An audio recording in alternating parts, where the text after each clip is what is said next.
Ang aking talumpating napili ay ang kahirapan. Magandang araw po sa ating lahat. Ang kahirapan ay isa sa mga pinakamalaking problema sa ating bansa. Maraming pamilya ang nahihirapang kumita ng sapat na pera para sa pagkain, edukasyon at iba pang pangangailangan. Dahil dito, may mga batang hindi nakakapag-aral at may mga magulang na nagtatrabaho ng buong araw, ngunit kulang pa rin ang kanilang kinikita.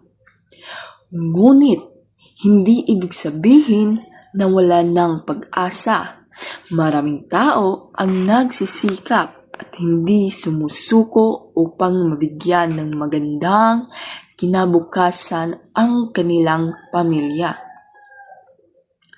Bilang mga mag-aaral, ang magagawa natin ay pagbutihin ang ating pag-aaral, maging masipag at tumulong sa ating kapwa sa simpleng paraan.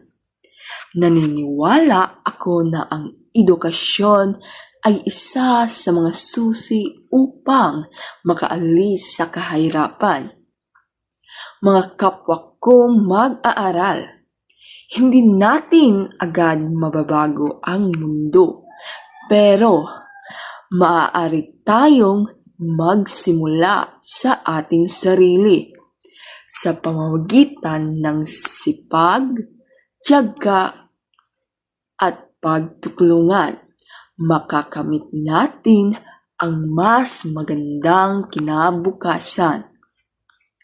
Maraming salamat po sa inyong pakikinig.